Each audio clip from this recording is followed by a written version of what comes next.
How do I get leads for my online business? That's exactly what I'm going to answer for you in this video.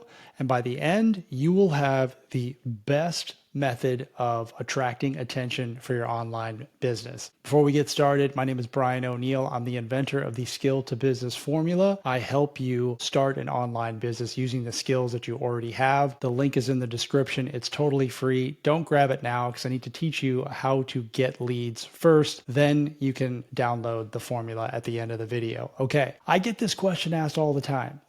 I have something to sell, whether it's a PDF or I have a mini course or I have a full-blown course or I've got templates, whatever it is, you've got something to sell, but you're not making any sales and you are looking for the best way to get leads, to get buyers. And essentially there's only a few ways to get leads, and I'm going to run those down right now. And then I'm going to tell you what I think is the best method for you. So you can reach out to people.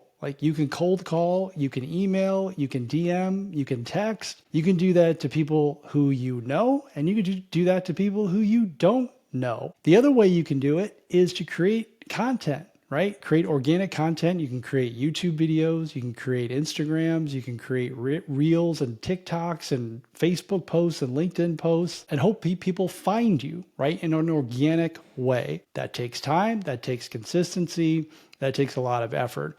The other way that you can do it, which is very popular, and the short way to get attention is to pay for it. So you can run paid ads, which is basically organic content with dollars behind it. So you can run Google ads, you can run Facebook ads, you can run ads, all different types of places. You can run them on LinkedIn, depending on where your audience lives. Now, what is the best method? There's going to be a ton of people that are telling you, hey, you need to do this. You should start a YouTube channel. You should start doing reels and text on screen, 7 seconds with trending audio. There's so much advice out there. And the advice that I'm going to give you is I want you to just do something. What feels comfortable. Don't force yourself to start a YouTube channel if that's not something that you're going to stick with, because there's a lot involved and that might seem overwhelming for you. If you don't have a lot of time because you're busy and you have a full-time job, which most of you do who are starting side businesses, then maybe starting a YouTube channel isn't the move for you right now. You could definitely morph into that. I didn't start a YouTube channel right away. I was doing TikTok videos and I was doing Instagram videos. I started small, if you will, and I was doing everything organic and getting reps in. The point of it is that I was doing it.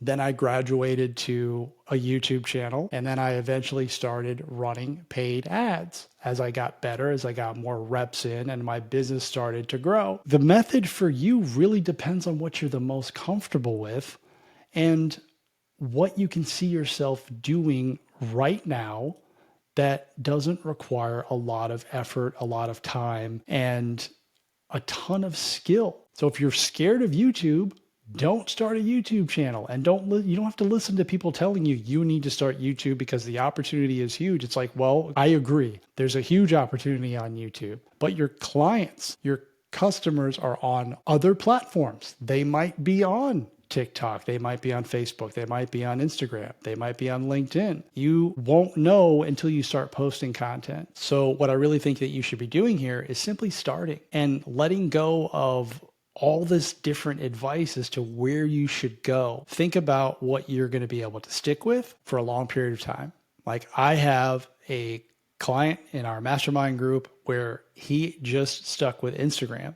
Started with Instagram. That's all he did. Didn't post anywhere else. And then he eventually started to post on YouTube, but he doesn't really post anywhere else. That's it. And that can work for you. You can just pick a different platform and get really comfortable with that platform. And then as you continue to get better at content, you can start running paid ads. You can start a YouTube channel. So you can develop into all of that. Again, trying to do all of those methods at the same time when it's just you is overwhelming, and you're likely going to burn out and you're likely going to give up. So the point in the beginning is just to start doing it, just to start generating activity, start generating leads, start generating sales. When it comes to your product, when it comes to making sales, it's usually not the platform. It's really more about traffic. Like, how many people can you get to your page so that you have enough data to fully understand what's working, right? Because if you have a funnel, like if you have a product for sale, if you have a digital product, like maybe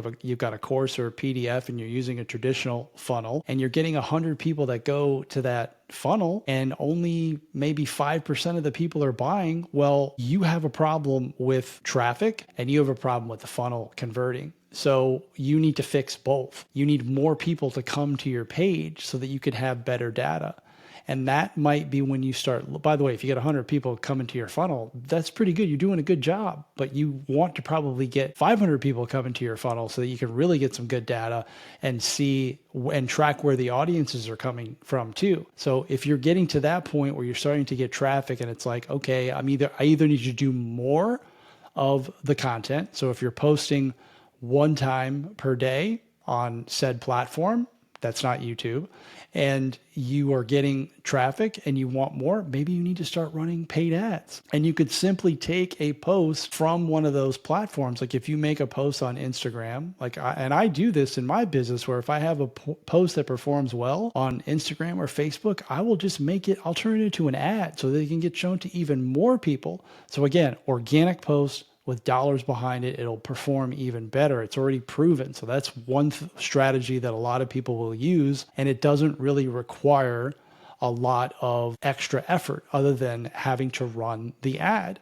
And now instead of getting 100 people, depending on your budget, you might be able to get 500 people to your page. And then you'll have some real data. It's like, okay, is it just a matter of getting more people here? So if your number of people goes up 100 to 500, but you still have 5% conversion, then you have a funnel problem, right?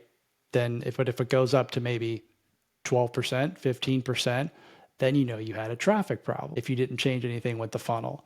So usually it's about how many eyeballs get in front of your stuff versus, well, I got to keep tweaking my funnel over and over again. It's like a lot of the times you just simply need more eyeballs on your stuff. That's usually everybody's problem. So I like, from a lead generation standpoint, if you're trying to make sales, which you are if you're in an online business, you simply just want more eyeballs on your stuff, and think about how you can do that. And it's usually not spreading your attention across multiple platforms, because if it's just you, it's hard to do that and it's hard to keep up with that. There will be a lot of gurus out there who will talk about, well, what you need to do is make long form content. You need to make a 20 to 30 minute video and take clips of that video and post it on a bunch of different platforms. While that's great, and I do that, I'm making this piece of content right now for YouTube. So a 30-second clip or a 60-second clip might not perform as well on Instagram or on different platform or TikTok if I'm clipping it up. I still will do that, but I've built up to this strategy where I'm now on YouTube and I'm using this long form content to build more trust and to build more authority, because people spend more time with you on YouTube. If you like this video, or if you like anyone's video, you will usually spend more time with that person, and you'll watch maybe 2 or 3 videos. And the reason that people love YouTube, and again, I really think you should build up to this if you're not comfortable doing what I'm doing right now, because it's not easy to do. It does take repetition. And if you're ready to do this, then I say go for it. I say start a YouTube channel, get as many reps as you can. Like, you don't need to watch a bunch of YouTube videos that say, hey, do these 10 things before you post every video. It's like, while that might work, I don't do any of that stuff. And I still have videos that get a lot of views and people get onto my email list, and I do okay. I don't spend a lot of time worrying about all of these hacks and these tricks. My main objective, and yours should be too, if you want some real raw advice, is to make videos that don't suck, that people actually want to watch the entire way through or a majority of the way through. So look at it from that angle where I'm really trying to talk to my audience, figure out what they want, talk to them about what their problems are, and try to help them, which is exactly what my approach is in this video, because I hear this lead situation so much. Like, how do I get more sales? How do I get more traffic? And usually the amount of traffic that you need, like, you got to add a big number to that. Like, you got to multiply it by 5 or 10 if you think you need this much attention to get a sale. So you got to find a way, you got to find the way that works for you. Like, that's what I want you to do in the beginning, because again, coming at this online business world from a place of desperation, like it's got to work in 3 months, it's usually a recipe for disaster, for failure, for giving up, for pivoting, going to the next side hustle. You have to play the long game and you have to stick with it.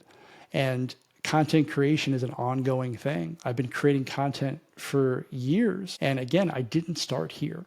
I started somewhere else. And now I'm on a lot of different platforms. But my main focus is now YouTube, because I see the value in it. So this isn't a definitely start a YouTube channel video. This is, I want you to start creating content or running ads or doing something that you feel comfortable with, so that you can get attention to the stuff that you have to sell. Because if you don't, you'll never make sales.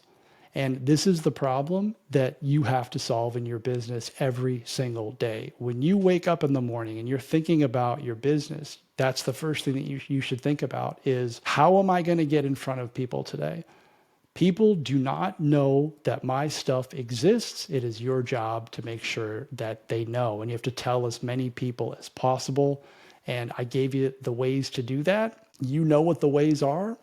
If you're not comfortable with some of the options that are out there right now at this point in your journey, then don't do them. And don't feel like you're getting bullied into doing it because everyone tells you got to start a YouTube channel, or you got to start posting reels, or whatever it is. Do what's comfortable for you, because that is what you are most likely to stick with. All right. Make sure that you grab the Skill to Business formula if you don't have an idea on what business that you could start, and I will help you with that. It's a really awesome set of ChatGPT prompts that I put together. It won't take you that long to do, and I have a walkthrough video as well. Thanks for watching. Hope you enjoyed it. I will see you in the next one. Let's go.